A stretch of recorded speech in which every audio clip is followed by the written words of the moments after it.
Welcome to Highway Herald, your roadmap to the latest in auto. Today we're diving into a reality check for the automotive industry. After years of riding high on the promise of electrification, it seems we've hit a speed bump. Frozen EVs, malfunctioning chargers, and job cuts are just a few signs pointing towards a potential EV market crash. Need evidence? Buckle up and let's explore.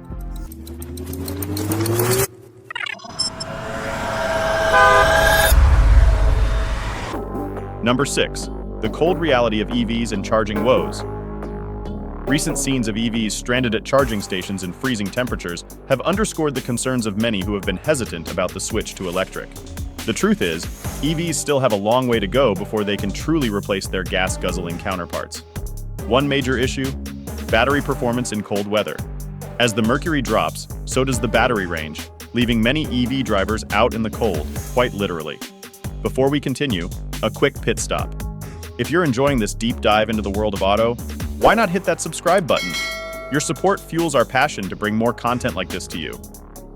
Back on the road, those who did manage to reach a charging station were in for another shock. When Chicago temperatures plummeted last month, it wasn't just the batteries that suffered. Chargers too struggled to keep up, with many failing or taking much longer than usual to charge. The colder it gets, the more energy batteries need to charge. This has led to a new kind of anxiety for EV drivers: charging anxiety. Even if they reach a charging station, there's no guarantee they'll be able to juice up their vehicles. Number 5. Auto manufacturers pump the brakes. Not long ago, car manufacturers were all in on the EV transition, racing to secure pole position in the new market. Among them, American giants like General Motors, led by CEO Mary Barra, who boldly promised a fully electric fleet by 2035. Fast forward to today, and we're seeing a shift in gear. After years of rapid growth, the EV market is showing signs of slowing down. The reason? Demand, or rather, the lack thereof. Many consumers feel pressured into buying pricey EVs that don't offer enough bang for their buck.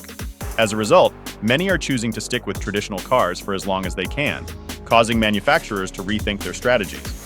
Production targets are being scaled back, and ambitious plans are being revised. Remember when Barra planned to sell 1 million EVs annually by 2026? Last year, GM sold around 100,000 EVs. That's a far cry from a 1,000% growth in just 2 years. Even GM seems to be doubting its own plan, as evidenced by the recent decision to delay production of their future EV stars, the all-electric Silverado and Sierra. Number 4. Job cuts on the horizon. Despite a surge in EV sales last year, the pace of growth has been slower than anticipated by many automakers. As a result, many have scaled back their sales targets for the coming year, leading to a significant reduction in production. This domino effect has led to job losses, with more expected in the near future. Take the all-electric Ford F-150 Lightning, for instance. This pickup was touted as the successor to America's most popular pickup, but this year, production targets have been halved. Instead of churning out 3,200 units every week, Ford's Michigan plant will now produce only 1,600 and shut down one of its 2 production shifts. As per our current information, this decision will impact around 1,400 workers. Ford officials have stated that half of these workers will be relocated to the nearby Michigan assembly plant to ramp up production of the gasoline-powered Bronco and Ranger models. The fate of the remaining workers is still uncertain, but they will likely be reassigned to different roles within the road complex, shifting from producing electric pickups to gas-powered F-150s. Some workers may lose their jobs, while others could opt for retirement packages, as part of an agreement signed with the United Auto Workers last October. Number 3. The profit paradox of EVs. While the green agenda is commendable, the EV industry is a business first and foremost. Currently, it's not profitable. EV manufacturers are losing money on every sale, as they've yet to crack the code of the EV economy. Despite heavy investments in new technologies, production processes aren't optimized, making electric cars expensive to produce.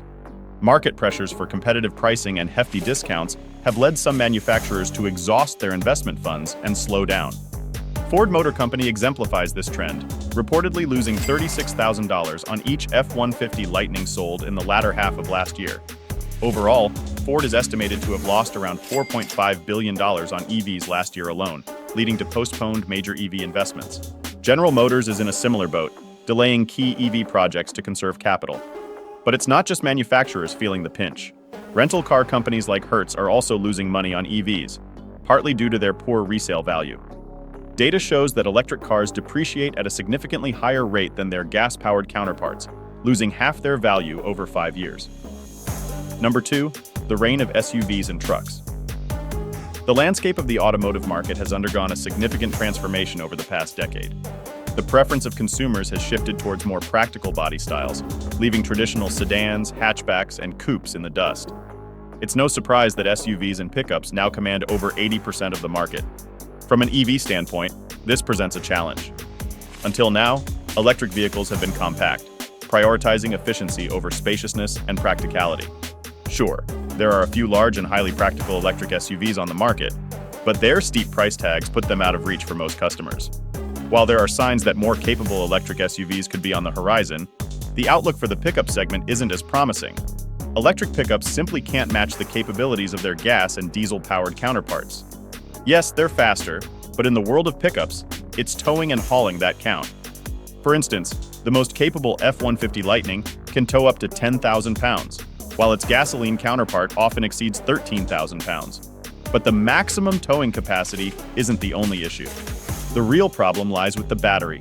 Under heavy use, the range drops significantly. This was confirmed by several tests. For example, Motor Trend's trailer test yielded disappointing results, with the claimed maximum range of 280 miles dropping to between 90 and 115 miles, depending on the trailer weight. Similarly, AAA automotive engineering researchers found that loading the pickup with 1,400 pounds of sandbags cut the range by nearly a third. Clearly, there's still a lot of work to be done before electric pickups can truly rival traditional internal combustion units. Number 1, lack of government support. On paper, Biden's administration plans to make 2/3 of new cars all electric by 2032. But behind the scenes, the government may be having second thoughts. There have been several telling moves recently. For starters, the IRS has changed the eligibility criteria for a federal tax credit. With more domestic parts required in production, many EVs no longer qualify for the $7,500 tax credit. Even Tesla has a couple of models that are not eligible. Then there's the issue of charging infrastructure.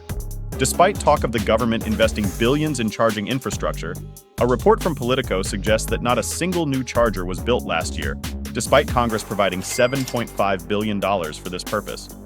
This leads us to believe that something big is happening behind closed doors. Don't be surprised if the government decides to abandon its ambitious electrification plan entirely. Thank you for joining us on this journey through the world of auto. If you enjoyed this deep dive and want to stay updated on the latest vehicle updates and upcoming videos, don't forget to subscribe to Highway Herald. See you next time.